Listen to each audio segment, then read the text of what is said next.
Macron Scholz urged Russia to accept immediate ceasefire after Trump. Putin renounced ceasefire proposal and attacks civilian infrastructure. How Russia attacks Ukraine with 145 drones and ballistic missiles after Trump put in talks on ceasefire. The latest news next. Russia conducted a large-scale kamikaze drone attack on the night of the 18th to 19th of March, striking civilian infrastructure in several Ukrainian regions. In particular, a direct hit on a hospital in the city of Sumy and strike on cities in the Donetsk region have been reported by Ukrainian President Volodymyr Zelensky. Zelensky said around 40 Russian attack drones had been detected in Ukraine's night sky, some of which reached their targets. Unfortunately, there have been hits, specifically on civilian infrastructure.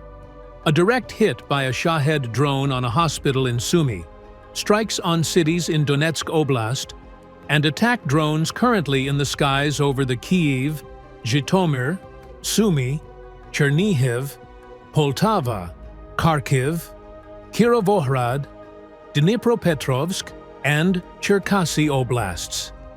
Zelensky emphasized that such actions carried out by the Kremlin are a response to international peace initiatives and demonstrate Russia's unwillingness to end the war. Today, Putin effectively rejected the proposal for a full ceasefire, Zelensky stressed. He called on the international community to respond to Russian attacks with new sanctions, increased military assistance, and strengthened security guarantees for Ukraine.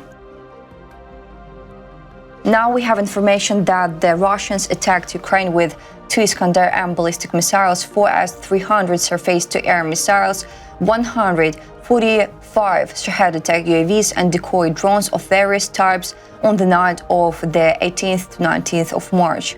Ukrainian air defense has downed 72 attack drones, while 45 drones targeted Kiev region, reported by Ukrainians Air Force and Kyiv City Military Administration. About details, the targets were launched from the Russian cities of Bryansk, Oryol, Shatalova, Kursk, Milerovo, and Primorsk-Akhtarsk. As of 8 a.m., 72 Shahed attack UAVs and other types of drones have been confirmed downed in Kharkiv, Poltava, Sumy, Chernihiv, Cherkasy, Kyiv, Zhytomyr, Vinnytsia, Kirovohrad, Dnipropetrovsk, Zaporizhia, and Odessa regions. A total of 56 Russian decoy drones disappeared from radar without causing adverse effects. Kyiv City Military Administration reported that 45 Russian drones had been recorded approaching Kyiv and in the capital's airspace. Ukrainian air defense downed 19 unmanned aerial vehicles. The rest disappeared from radar or left their airspace. Sumy, Odessa, Poltava, Dnipropetrovsk, Kyiv, and Chernihiv regions were under attack. The Air Force and other Ukrainian defense forces used aircraft, anti-aircraft missile forces, electronic warfare units, and mobile fire groups to repel the assault. French President Emmanuel Macron and German Chancellor have urged Russian dictator Vladimir Putin to agree to an unconditional ceasefire after his phone call with US President Donald Trump, Ukrainian news agency Interfax Ukraine reported on March 18th. Scholz said the pause in strikes on Ukrainians' energy infrastructure reportedly endorsed by Trump and Putin could be an important first step toward peace, but he added that a complete ceasefire must follow. Quote, "We fully agree that all efforts should aim at a just and lasting peace for Ukraine," said the Chancellor.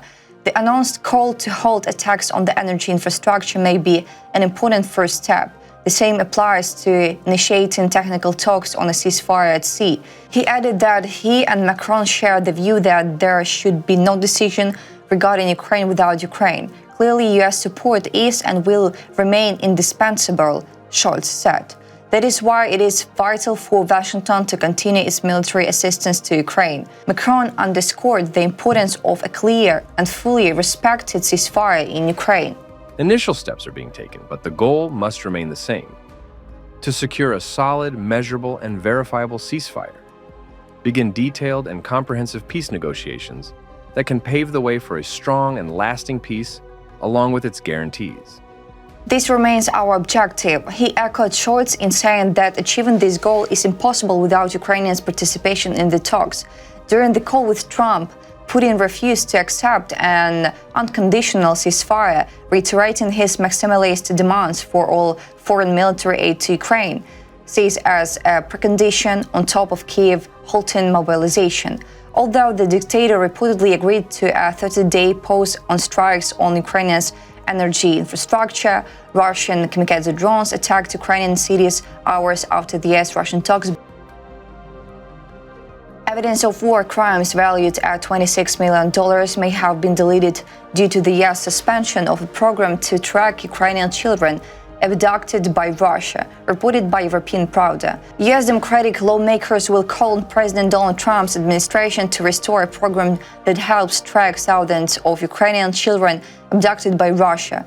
They state that the Trump administration has terminated a government-funded initiative led by the Yale Humanities Research Laboratory, which tracked the mass deportation of children from Ukraine amid cuts to a wide range of US government programs and most foreign aid. The Department of State and Yale HRL preserved evidence of the abduction of children from Ukraine that they had identified to share with Europol and the government of Ukraine to ensure the children's return. This decision by the Trump administration means that researchers have lost access to a huge amount of information, including satellite images and other data on about 30,000 children taken from Ukraine. Quote, "We have reason to believe that the data from the repository has been permanently deleted. If true, this would have devastating consequences," the Democratic lawmakers led by Ohio Representative Greg Landsman said in a letter to Secretary of State Marco Rubio and Treasury Secretary Scott Bessent, seen by Reuters on Tuesday and due to be sent on Wednesday. The program's cancellation was first reported by the Washington Post. The news came on the same day that Trump and Russian leader, dictator Vladimir Putin had a phone conversation in which Russia did not agree to a 30-day cessation of hostilities. A person familiar with the tracking program said that $26 million worth of evidence of war crimes was removed after the Department of State terminated its contract with Yale HRL. They took $26 million of US taxpayers' money used for war crimes data and threw it into the wood chipper, including the dossiers on all the children, the person said. If you wanted to protect President Putin from prosecution, you nuke that thing, and they did it. It is the final court admissible version with all the metadata, the source said. That's all for today. Thanks for watching this video. Like and